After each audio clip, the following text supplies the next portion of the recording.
já no Algarve, já em Albufeira. E foi aí que ele foi detido. E há uma alta velocidade, é isso que quer dizer? Sim. Muita velocidade para a informação que eu tinha das viaturas que seguiam na retaguarda dele, e daí não terem alcançado antes, é que ele atingiu velocidades na ordem dos 200 km/h. Na Casa Pia, há quem não se espante com a notícia que abalou o país.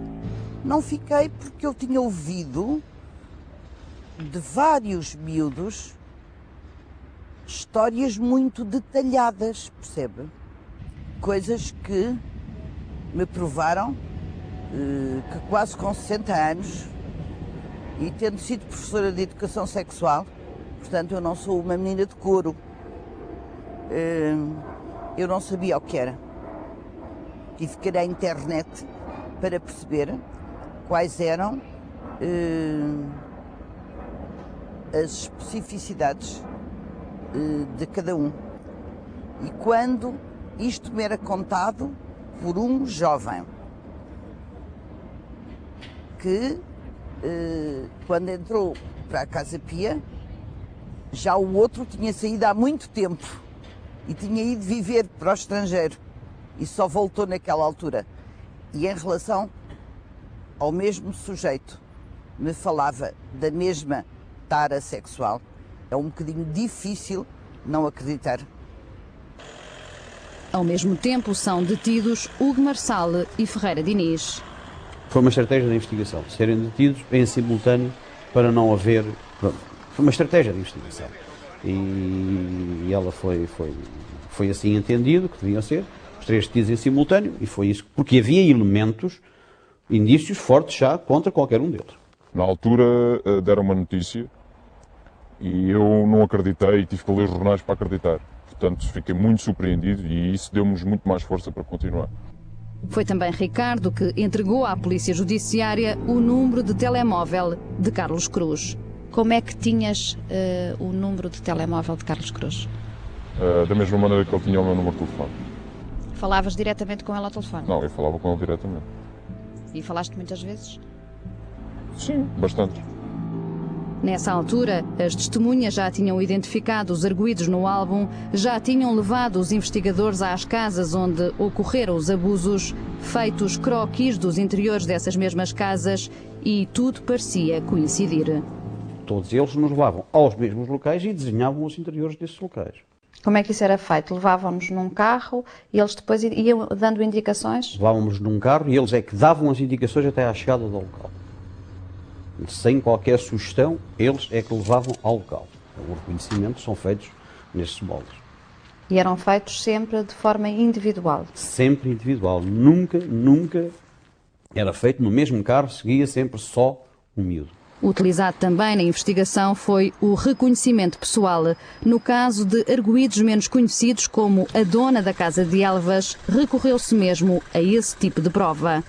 Ela foi colocada no meio de outras pessoas? No meio de pessoas com fisionomias muito semelhantes. Até havia uma que era quase idêntica a ela, parecia meio irmã gêmea, enfim, mas que não evitou que fosse reconhecida inequivocamente e apontada como sendo ela que estava lá. As testemunhas não hesitaram? Não. Na Polícia Judiciária, as diligências multiplicavam-se ao ritmo de, entre reconhecimentos de locais e pessoas, ouvirem dezenas de crianças por dia. Era levado um miúdo de um colégio, um miúdo de outro, eram levados miúdos que não tinham nada a ver com a situação, que nunca foram abusados, mas que queriam falar, mas que tinham alguma história para contar, contavam coisas.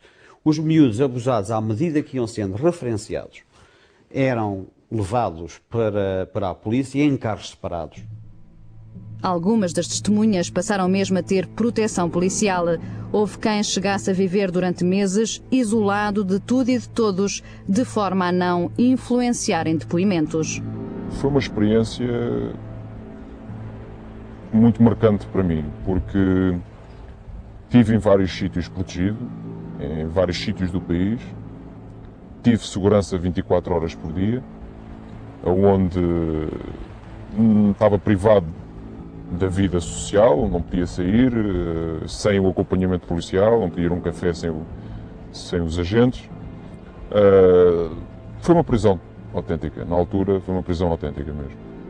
Ao mesmo tempo, todas as vítimas foram sujeitas a perícias médicas. Ficou provado que todos eles foram abusados ao longo de muitos e muitos anos. Um episódio que me marcou tremendamente. Um indivíduo que tínhamos a certeza que tinha sido abusado. E só levávamos a exame médico aqueles que nós tínhamos a certeza que eram abusados. Porque não íamos fazer uma violência, submeter uma criança a uma violência daquelas, que é uma violência também. E ele, quando foi submetido ao exame, que acusou nitidamente que tinha sido vítima de abusos sexuais, o que ele respondeu é que tinha sido no duche e tinha metido no ânus o chuveiro do duche. Vejam o sofrimento e o medo destas crianças para chegarem a um ponto de fazerem estes relatos, tendo sido abusados, o que é que eles sofriam e o tal medo, que vinha há pouco a falar, acho que isto transmite nitidamente que isto é por medo. E por vergonha também, mas muito por medo. Maio de 2003, fecha-se o cerco a Jorge Rito. Depois de uma busca à sua casa, o embaixador